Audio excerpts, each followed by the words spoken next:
म्हणजे सध्या सर्वत्र एकाच पिक्चरची क्रेज आहे, तो म्हणजे ॲनिमल. पण त्याच्याही पुढे या पिक्चरमधलं एक गाणं हे खूप गाजतंय, ते म्हणजे अर्जन वेल्ली. गाणं रिलीज झाल्यानंतर अवघ्या 2 आठवड्याच्या आतच यूट्यूबवर ह्या गाण्याला जवळपास 48 मिलियन व्ह्यूज आले आहेत. तुम्ही सुद्धा हे गाणं नक्कीच ऐकलं असेल, पण तुम्ही एक गोष्ट नोटीस केली आहे का, की ह्या गाण्यात ज्या अर्जन वेल्लीचा वारंवार उल्लेख आहे, त्या नावाचं पिक्चरमध्ये ना कोणतं कॅरेक्टर आहे, ना पटकथेमध्ये त्याचा काही उल्लेख आहे. मग हे अर्जन वेल्ली नक्की आहेत तरी कोण? आणि का त्यांच्या नावाचा उल्लेख ह्या गाण्यात केला गेलाय? याच सगळ्या प्रश्नांची उत्तरं आपण जाणून घेणार आहोत आजच्या भागातून. नमस्कार, मी असादत मंगेश मोरे आपल्या सर्वांचं स्वागत करतोय न्यूज अनकटच्या विषय काय ह्या कार्यक्रमात. तर मंडळी, ह्या गाण्यात एक ओळ आहे, अर्जन वेल्लीने पैर जोड के गंडासी मारी. आणि ह्या गाण्यात बॅकग्राऊंडला जो सीन सुरू आहे त्यात पण असंच काहीसं दृश्य आहे की रणबीर कपूर हातात एक कुऱ्हाड घेऊन सुरीने भाजी चिरावी तशी माणसं कापतोय.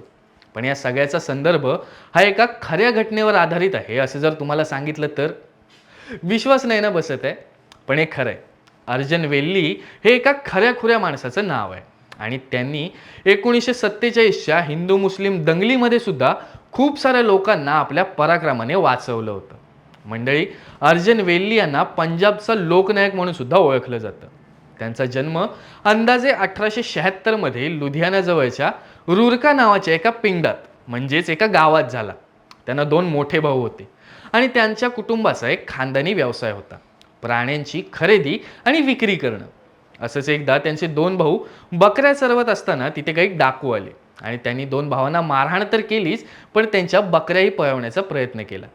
असं म्हणतात की जेव्हा अर्जन वेल्लींना ही गोष्ट समजली तेव्हा त्यांनी त्या डाकूंचा पाठलाग करून जवळपास 15 गुंडांना एकट्याने मारलं आणि तेव्हापासूनच गावचे लोक त्यांना वेल्ली म्हणू लागले.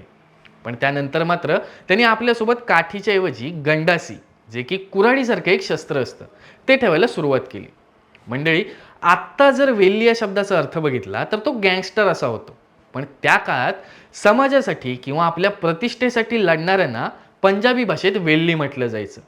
पण त्यांच्या ह्या पराक्रमानंतर काही महिन्यातच त्यांनी शेजारच्या पिंडोरी गावात एका जत्रेमध्ये कुस्तीच्या सामन्यात आपल्या 2 मित्रांसोबत जवळपास 30 गुंडांना पळवून पळवून मारलं होतं. आणि तेव्हापासूनच लोक अर्जन सिंग म्हणजेच अर्जन वेल्ली यांच्याकडे लोकनायक म्हणून बघू लागले. त्याच्याही पुढे पिक्चरमधल्या गाण्यात अशी ही एक ओळ आहे की शेर जेहा रॉब जटदा वे ठल्ले रखदा पोलीस सरकारी. तर त्याचा संदर्भ असा की जेव्हा त्यांच्याच गावातल्या एका गरीब माणसाला एका पोलीस अधिकाऱ्याने त्याची काहीच चूक नसताना फक्त पैशांसाठी मारलं, तेव्हा अर्जन वेल्ली यांनी त्या पोलीसवाल्याचा हातच उपटून काढला होता.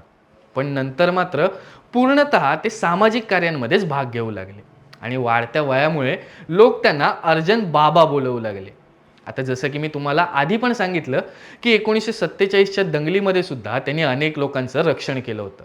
तर ती गोष्ट अशी की अर्जन वेल्लींचे अनेक मुस्लिम मित्र सुद्धा होते आणि जेव्हा भारत पाकिस्तान फाळणी झाली आणि दंगली पेटल्या तेव्हा अनेक मुस्लिमांनी देश सोडून जाताना अर्जन वेल्लींकडे मदत मागितली आणि आपले दागदागिने, मौल्यवान वस्तू, पाळीव प्राणी हे त्यांच्याकडे सुरक्षित ठेवण्यासाठी दिले. आणि जेव्हा सर्व वातावरण शांत झालं आणि त्या लोकांचे वारस आपल्या संपत्तीची मागणी करायला परत आले तेव्हा अर्जन वेल्ली यांनी त्यांची अमानत जशीच्या तशी त्यांच्याकडे सुपूर्त केली होती. अशा या लोकनायकाचा 1968 मध्ये मृत्यू झाला. त्यांना आजही पंजाब दा सच्चा सुरमा या नावाने सुद्धा ओळखलं जातं. पण मंडळी, गोष्ट इथेच संपत नाही.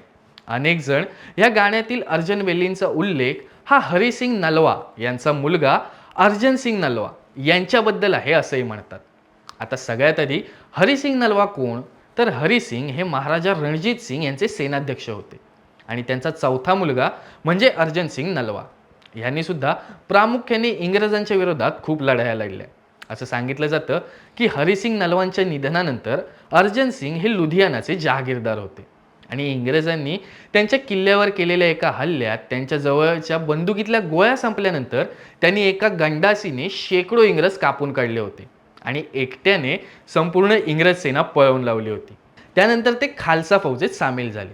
पण बघायला गेलं तर अर्जन सिंग नलवा यांची गोष्ट या गाण्याशी रिलेट नाही होत, कारण त्यांच्या नावापुढे खालसा लावलं जायचं, म्हणजेच अर्जन सिंग खालसा, ना की अर्जन सिंग वेल्ली.